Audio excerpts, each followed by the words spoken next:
Dr. Calvin Osia, Doctor, is it your birthday too? No, it's not my birthday. It looks like today is everybody's birthday. All right, so since it's not your birthday, let's talk some health issues. And this morning, we are talking syphilis. Yes. Yes, You know, we are. it looks like for some time now you don't hear much about syphilis, gonorrhea, long time. all these, even HIV. You know, been a we long time. really don't hear so much about Especially all syphilis. these. We've not heard Why it is for syphilis around that dude? Yes, it is. Oh, really? It is. And I mean, post-COVID, STI is actually on the increase, including HIV. Why is it because social distancing is off? No. Social distancing. No. So, okay, so what's the theory from the doctors as to why this is happening? You see, I think everybody thought they were going to die. So, like, let's just. As you haven't died yet. Yeah. You know, so it's like no holds barred. People are just enjoying themselves. Unfortunately, there are consequences to this enjoyment, and we are seeing them. Interestingly, I mean, this past weekend, I have personally diagnosed and begun treatment for 2 cases of syphilis, which is very unusual. I mean, my whole career, I've dealt with like, what? I think about 4 or 5. So to get 2 in 1 weekend. In 1 week, that's a lot. Exactly. So it's actually cause for concern. Wow. You know, it's a big deal. And it's one of the oldest known STIs. So But I thought it was even gone. no, it's not. It's actually still among us. But tell us about syphilis, you know, so in the past, I mean, you hear a lot of people talk about syphilis. Which one is Babaso? Is it gonorrhea or syphilis? I think Babaso is gonorrhea. Okay, so we don't know the local name for yes. syphilis, right? Okay, but still, that name is just interesting for me. Babaso, why Babaso? What does that mean? No, but it was even a longer name, Babaso Kramai. I don't know what I connect. But what is that crime bit of? I don't Maybe know. it is But because dogs are always doing action outside. Exactly. And it kind of fits because generally people who contract STIs are people who are living a kind of crime kind of lifestyle. precariously. They are not taking good care of themselves when it comes to their sexual habits. So yeah, it kind of goes. So that's Babaso crime. Anyway, so tell us about syphilis. Let's know about syphilis first, and then we.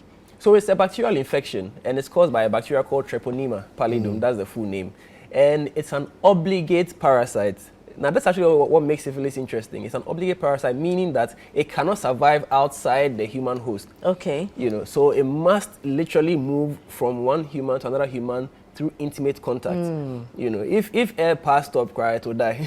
Oh, You wow. know, so it tells you. So that it means that. Exactly. Oh wow. So it's as a bacteria, it's actually not a strong bacteria. It does not survive for long outside the human body. So it means people are not just even resting, just moving from one part. No, you see, Doc is laughing at, but this is a very serious issue. I don't expect you to be laughing. No, because if you tell me that it can't even survive outside, then it means that the speed with which you're moving from one person to the other It counts. It should makes- yes. be Yeah. very, Yes. very And the swift. conditions under which you move. Exactly. Yeah, and so that's why it's one of those infections that are spread by sexual contact. So sex, that's unprotected sex, you know, or contact with sexual fluid. Now this is important because people are doing all sorts of weird practices. They may not be having sex, but they still make contact with sexual fluid. What does that mean? Well, semen or vaginal secretions, etc. All Like these oral sex, stuff oral like that? sex, tantric sex. I mean, call it. There are so many different kinds of sex that people are doing now, which may not necessarily be penetrative, but there is contact with sexual fluid, and that can spread the disease. So that's one side. You can also catch it through blood transfusion. Okay. You know, you can also catch it through sharing of various instruments, especially cutting sharp instruments. And unfortunately, you can also get it from your mother in this case. So mothers can transmit to the child, to the baby in utero or during the delivery process. You know, and so those are the ways in which the syphilis is transferred from one person to another person. But how would you know you have syphilis? So, and those are some of the challenges. I mean, especially on the male side, because most people who have STIs actually don't show symptoms. You know, so the fact that the person appears all right does not mean that they are all right. You know, because they might be in the incubatory phase where they themselves are not showing symptoms, but they could still be infectious. And syphilis in particular, in one of the later stages, there are no symptoms. And I said in one of the later stages, all the symptoms sort of revert. Okay. But then the person is still infectious. You know, but generally, there's the classic syphilis is a painless ulcer. We call it a chancre. You know, a painless ulcer in the genitals, either on the penis or on the vulva. you know, and the emphasis on the painless. You know, and the reason why we must stress that it's painless is because, I mean, you'd have expected an ulcer to be painful. Yes. Ulcer Yes. means a cut or, I mean, a wound or something. But this is painless. So some people might assume that it's something that is healing, and so they would ignore it. You know, so one of the earlier symptoms of syphilis is actually a painless ulcer on the genital. Is it so for both men Yes. and women? Yes. Okay. It is Because similar. you mentioned that in men, it is very difficult to see symptoms. What about in women? It's so after that initial stage, both male and females will begin to show the painless ulceration, which is why you wonder why, you know, most sexual activity happens in the dark, because how would you see? you know, because you need to sort of know what you are allowing into your space, you know, because that is a classic sign, you know. And this ulcer or But this, sometimes when the lights are on, you have to close your eyes. Every darkness is darkness. why are you looking at my face? You should be looking at my hair face. Continue looking there. Yes. Now, I'm worried about the two of you. I really do. Okay. No, we are worried about you. Yes, we are worried about you. We are worried about you. Now, this painless ulcer has a lot of exudates. So discharge, yes. Okay. And the discharge is you know, where the bacteria is spread from. Yeah. You know. Now, if that initial stage is ignored or is not treated, it can then go on to a secondary syphilis, where it becomes a disseminated disease. It literally now. So my question is, at what point would I know I have to go to the hospital for this? What would I see? Do you get it? Because it's painless. I probably might not have any physical symptoms.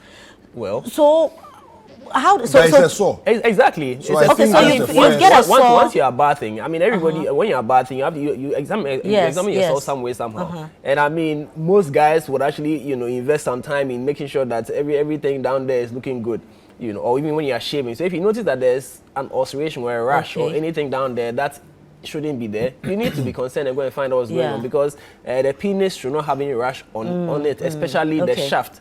You know, you might have rashes around the pubic area where the hair grows because of what's it called? Shaving yes, razor and bumps. growth. You know, exactly. Same for the vagina. The labia does not usually have anything on it. So once you notice a rash on the labia, or worst case, you now notice an ulcer, and if the ulcer is especially painless, you know, immediately you should be concerned that could this be syphilis, and especially if you have been engaging in indiscriminate sex, you know. And the thing about STI is that it's not just about you. You know, it talks about being faithful, you know, but you need to be faithful to a partner who is also faithful. If you cannot trust yourself, or you cannot trust your partner, you need to use a condom, you know, because once your partner is, you know, also going around doing his or her own thing, it can bring it home, and then you are going to share in the syphilis in this case. So that's how you get it. So now from that first stage, vicariously unfaithful. Exactly, you know. Wow. Sorry. You know, so from that initial or the primary syphilis phase, you can actually graduate to a secondary syphilis. You know, that's assuming you ignore it, you don't treat it because it's painless. Like I said, people would actually ignore it because it's painless. Then you move on to a secondary syphilis, and you can actually see an image over there of secondary syphilis, where now the symptoms have moved from the genital area to the rest of the body. You know, so typically you find this rash in the palms. The rash is actually all over the body, but you see it in the palms as maculopapular rashes. You know, it's not raised, it's just flat. It's sort of flush with the skin, but you can see that they are well circumscribed lesions all over the body. In a darker skinned person like us, you might not see the lesions on the skin, so that's where the palms are very important. And it's the same on the soles of the feet as well. So the palms and the soles, you have these rashes there. You could have a painless ulcer on the mouth or some other parts of the body as well, or it can be in the mouth, the roof of the mouth. You can find these lesions there as well. You know, so this is the disseminated syphilis or secondary syphilis. There's also a tertiary syphilis, there's a quaternary syphilis, and there's neurosyphilis. You see, the syphilis is one of those controversial diseases that in the past, I don't know if you've heard about the syphilis experiment among the black population in the US, for instance. So there's a lot of information about syphilis, even though it was acquired unethically. Today, you'll not be allowed to do those kind of experiments. You know, they literally left men who had, they actually infected men with syphilis and then left them to watch the progression of syphilis. So we actually know so much about syphilis, you know, the progression. If you ignore it, it will graduate all the way till it gets into your brain. You actually lose coordination. You know, you can become... It causes blindness, Yes, right? you can become blind, and you can also lose coordination. You cannot walk. You literally become paralyzed because of neurosyphilis. Now, what's the duration? Years. You know, so between the primary and the secondary can take about a year. So if you ignore it, you know, about a year, then you start noticing the generalized breakout of the syphilitic lesions, right? Yeah.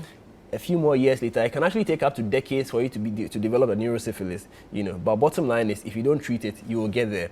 Now, there's an interesting thing about syphilis I mentioned earlier. It's called the latent phase. Now, that latent phase usually happens around or after the secondary stage, where all the symptoms kind of revert, like everything goes back to normal, right? So you might think you are cured, but you are not, because now you are actually still discharging the treponins, So if you have unprotected sex with your partner, you will infect that partner, but you don't have symptoms. Eventually, it will come again as a tertiary or quaternary syphilis, and then, you will get the the ultimate At is what to point will die. you die? Well, by the time you lose coordination, I mean, the treponins are literally eating away at your nervous system. They are eating away the nervous system, and so you cannot coordinate, you cannot control anything, so you become paralyzed, it progresses, you eventually die, because there are muscles that control your breathing that might be affected in all this discussion. So what's the understanding behind an ulcer that is painless? It's a bit difficult to explain, but I think it has to do with the nerves, because there are nerve endings in the skin. So if those nerve endings are destroyed, I mean, you will not feel pain. So maybe that's where it's coming from. So it's possible. What's your typical treatment for syphilis? And that's what makes this interesting. Syphilis is actually one of the easier STIs to treat. Very much. Essentially, one dose of penicillin can actually deal with syphilis. Oh. Yes, just one dose. Just that's a big dose. We are talking about an injection of penicillin, and it's not just any penicillin. It's actually called penicillin G or benzathine penicillin. So I mean, you can't do it yourself. You have to go to the hospital. But that's how easy it is to treat syphilis. So one dose, and then we recheck the what's it called, the lab test after 3 weeks to see where we are, and then if everything is gone, that's it. Otherwise, we repeat. There are alternatives as well, because some people may be allergic to penicillin, so there are other treatment options. Unfortunately, one of the treatment options which I had to resort to is not too friendly. It's an injection every day for 14 days. So yes. So if penicillin doesn't work for you, I mean, that's another way that you have to go. Stay safe. But let me just chip in. So there's also the congenital syphilis. Through no fault of yours, your mother contracts syphilis. Either she had it before pregnancy or she had it during pregnancy, and then you are born with syphilis. So children can also be born. So you can actually see in the image that there's actually a baby born with the maculopapular rash. So this child has already progressed to the secondary syphilis stage. Yes, and if it's untreated, can result in bone deformities. So many complications and eventually death. This is actually why syphilis is part of the test that we run during antenatal. I mean, the thing is, every pregnant woman is considered exposed, because that's how you got pregnant anyway. So once you start antenatal, we actually screen you for all the STIs that we know, and if any of them is positive, we need to initiate treatment immediately to protect the unborn child. But what's the rate of mother to child transmission? It's you see, even if the baby doesn't get the syphilis while he or she is in utero, in the womb, the delivery process, there's a lot of blood exchange during the delivery process, But it can't be through breastfeeding. No, not through breastfeeding. It has to. It's usually either in utero or during the delivery process. And so that mother needs to be treated properly to get rid of the syphilis. And when that baby is born, some tests will be run on the baby as well to find out if they have it or not, in which case treatment needs to be started immediately. Now, depending on at which point in the pregnancy that the baby contracted it, that would determine how severe the complications would be. Because if it's a baby that catches it maybe during the delivery process, then you know that it's not going. It can be treated, arrested then. But if it started a longer time earlier in the pregnancy, then the complication rate might be higher. So I mean, we need to be safe, if not for us, at least for the unborn babies, because they are also at risk of all of this. Do we get a lot of pregnant women coming in with syphilis? A lot, no, but we do have a few coming in with syphilis. I mean, all the STIs, we do have women coming in with various STIs. Like I said, once you are pregnant, you've been exposed. It may not be your fault. I mean, you may have been faithful, but then your partner is out there, playing some away games and has, So yes, once you are pregnant, we will check and then see what you are dealing with. All right, thank you very much, Dr. Kelvin. How do people get in touch with you then? Well, I'm active on social media, Kelvin Owusu MD, and you can also follow my clinic page as well, Violet Medical Center, on all social media channels. Okay. All right, fantastic. We've been talking with Dr. Kelvin Owusu of the Violet Medical Center. Yes, he's a wellness consultant, helping us to understand the importance of making sure we always get checked and stay checked and make sure that we stay healthy and stay safe.